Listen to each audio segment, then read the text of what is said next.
Number unique identification authority of India એટલે કે UIDAI હેઠળ જારી કરવામાં આવે છે કે બેંક ખાતું ખોલાવતી વખતે અથવા મોબાઈલ લેતી વખતે કે પછી રેલવે ટિકિટ બુક કરતી વખતે આધાર કાર્ડ જરૂરી છે। આધાર કાર્ડ વર્તમાન સમયમાં દસ્તાવેજમાં સૌથી મહત્ત્વનું માનવામાં આવે છે। યુઝર્સ આધારના ડોક્યુમેન્ટ્સ ઓનલાઈન અપડેટ કરી શકે છે। જો તમે તમારી જન્મ તારીખ અપડેટ કરવા માંગો છો તો આ પ્રક્રિયા ખૂબ જ સરળ બની જાય છે। આધાર કાર્ડમાં નામ સરનામું સરળતાથી બદલી શકો છો। જો તમે તમારા આધાર કાર્ડમાં સરનામું બદલવા માંગો છો તો હવે તમે ઘરે બેઠા તમારા આધારમાં સરનામું બદલી શકો છો।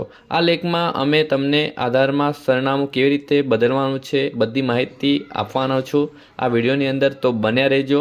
અને સૌથી પહેલાં ડિજિટલ સેવા ગુજરાતી યુટ્યુબ ચેનલ પર ન હોય તો ચેનલને સબસ્ક્રાઈબ કરી લો, બેલ આઇકનનું બટન છે દબાવી લો, વિડીયોની નોટિફિકેશન સૌથી પહેલાં મળી જાય। તો વધારે વિડીયો લાંબો નથી કરવો તો આપણે વિડીયો ચાલુ કરીએ। મિત્રો, તમારું આધાર કાર્ડમાં તમારું એડ્રેસ ચેન્જ કરવા માટે સૌથી પહેલાં તમારે માય આધાર યુઆઈડીઆઈની જે ઓફિશિયલી વેબસાઇટ છે ત્યાં આવતું રહેવાનું છે અને તમને ડિસ્ક્રિપ્શનની નીચે આ લિંક આપી દઉં છું। તમે ક્લિક કરશો એટલે ડાયરેક્ટ આવા ડેશબોર્ડ પર આવી જશો। તો સૌથી પહેલાં મિત્રો તમારે લોગિનવાળું ઓપ્શન પર ક્લિક કરી લેવાનું છે। ક્લિક કર્યા બાદ તમને આવું કંઈ ઇન્ટરફેસ વેબસાઇટનું જોવા મળવાનું છે। તો અહીંયા તમારે આધાર કાર્ડ નંબર નાખવાનો છે અહીંયા અને તમારે કેપ્ચા કોડ નાખવાનો રહેશે। તો આપણે આધાર કાર્ડ નંબરને કેપ્ચા કોડ નાખી લઈએ। તો મિત્રો, આપણે ઓટીપીથી લોગિન થઈ ગયા છે। હવે આપણે એડ્રેસ અપડેટ કરવાનું છે આપણું। તો આપણે અહીંયા એડ્રેસ અપડેટનું જે ઓપ્શન દેખાઈ રહ્યું છે ત્યાં ક્લિક કરી લેવાનું છે। ક્લિક કર્યા બાદ તમને અહીંયા બે ઓપ્શન જોવા મળવાના છે। તો અહીંયા આપણે પહેલાવાળા ઓપ્શન પર ક્લિક કરી લેવાનું છે। અપડેટ આધાર ઓનલાઈનવાળા ઓપ્શન પર ક્લિક કરીને પ્રોસેસ ટુ અપડેટ આધારનું જે ઓપ્શન દેખાઈ રહ્યું છે ત્યાં ક્લિક કરી લેવાનું છે। ક્લિક કર્યા બાદ મિત્રો તમે જોઈ શકો છો આપણે અહીંયા એડ્રેસ ચેન્જ કરવાનું છે। તો એડ્રેસ તમે અનલિમિટેડ ચેન્જીસ કરી શકો છો। પહેલાં મિત્રો આ સર્વિસ ચાલુ હતી, નેમ પણ અપડેટ કરી શકતા હતા, પછી બર્થડે ડેટ પણ ચેન્જીસ કરી શકતા હતા, જેન્ડર પણ ચેન્જીસ કરી શકતા હતા, પણ હવે ગવર્મેન્ટે આ 3 સર્વિસ બંધ કરી દીધી છે અને એડ્રેસ જ ખાલી અપડેટ કરી શકો છો તમે। તો આપણે એડ્રેસ અપડેટવાળા ઓપ્શન પર ક્લિક કરીને પ્રોસેસ ટુ અપડેટ આધારવાળા ઓપ્શન પર ક્લિક કરી લેવાનું છે। તો જોઈ શકો છો કેર ઓફમાં જેમ કે તમારે જાતે જ અપડેટ કરવાનું છે।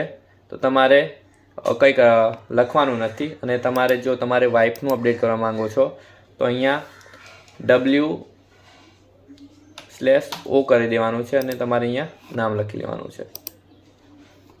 તો આપણે અહીંયા થોડું સ્ક્રોલ કરી લઈએ તો અહીંયા તમારે અહીંયા એડ્રેસનું જે તમારી બિલ્ડિંગ નંબર નાખી લેવાનું છે, પછી મકાન નંબર, પછી તમારી જે શેરી લાગતી હોય રોડનું નામ તમે અહીંયા આપી શકો છો નજીકનું, પછી તમારું એરિયા કયું લાગે છે એરિયા તમારે ટાઈપ કરી લેવાનું છે, પછી તમારું જે લેન્ડમાર્ક છે એ તમારે નાખી લેવાનું છે, સીમા ચિહ્ન, પછી તમારું જે એરિયા પિનકોડ છે એ નાખી લેવાનો છે। એરિયા પિનકોડ નાખશો એટલે તમારે જે સ્ટેટ છે ઓટોમેટિક સિલેક્ટ થઈને આવી જશે અને અહીંયા તમારું ડિસ્ટ્રિક્ટ એ પણ ઓટોમેટિક સિલેક્ટ થઈને આવી જશે। પછી જે તાલુકામાં જે ગામ આવતું એ તમારે સિલેક્ટ કરી લેવાનું છે। જે ગામ તમે સિલેક્ટ કરશો તમારું તો નજીકની જે પોસ્ટ ઓફિસ છે એ પણ ઓટોમેટિક સિલેક્ટ થઈને આવી જશે। તો મિત્રો આટલું તમારે ફિલઅપ કર્યા બાદ તમારે અહીંયા સિલેક્ટ વેલિડેટ સપોર્ટિંગ ડોક્યુમેન્ટ્સમાં તમારે ગમે તે પ્રૂફ માટે એક ડોક્યુમેન્ટ્સ તમે આપી શકો, જેમ કે વોટર આઈડી કાર્ડ એટલે કે ચૂંટણી કાર્ડ આપી શકો છો, પછી તમે પોતાનું માર્કશીટ આપી શકો છો, જાતિનો દાખલો પણ આપી શકો છો, ઘણા બધા ઓપ્શનો અહીંયા આપવાના છે। તો બેંકની જે અકાઉન્ટનું સ્ટેટમેન્ટ પણ તમે આપી શકો છો, લાઇટ બિલનું જે ઝેરોક્સ પણ આપી શકો છો, ગેસ કનેક્શનનું પણ આપી શકો છો PDF। તો આપણે ડેમો તરીકે એક વોટર આઈડી કાર્ડ લઈ લઈએ એટલે કે ચૂંટણી કાર્ડ લઈ લઈએ। તો અહીંયા મિત્રો તમારે PDF સાઇઝમાં તમારે અપલોડ કરી લેવાનું છે ચૂંટણી કાર્ડ। તો આપણે અપલોડ કરી લઈએ। તો જોઈ શકો છો આપણે જાતિનો દાખલો છે અપલોડ કરી દીધો છે। હવે નેક્સ્ટવાળા ઓપ્શન પર ક્લિક કરી લેવાનું છે। તો અહીંયા મિત્રો તમે જે નવું એડ્રેસ ફિલઅપ કર્યું છે તમને અહીંયા જોવા મળવાનું છે અને તમને અહીંયા ગુજરાતી ભાષામાં પણ જોવા મળવાનું છે અને તમારું અહીંયા સપોર્ટિવ ડોક્યુમેન્ટ જે તમે અપલોડ કર્યું છે એ પણ તમને જોવા મળશે। જો તમારા નવા એડ્રેસમાં કંઈ ચેન્જીસ હજી પણ કરવાનું હોય તો તમે અહીંયા એડિટવાળા ઓપ્શન પર ક્લિક કરીને એડિટ કરી શકો છો। હવે તમારે ડિક્લેરેશન આપવાનું છે, ટિક કરીને નેક્સ્ટવાળા ઓપ્શન પર ક્લિક કરી લેવાનું છે। તો મિત્રો તમારે અહીંયા 50 રૂપિયા ફી પેમેન્ટ લાગવાનું છે. તો અહીંયા તમારે આઈ હેર બાય કન્ફર્મ કરીને તમારે પેમેન્ટ મેથડ સિલેક્ટ કરી લેવાનું છે. તો રોઝર પે અથવા પેયુ બીઝ પર તમે પેમેન્ટ કરી શકો છો.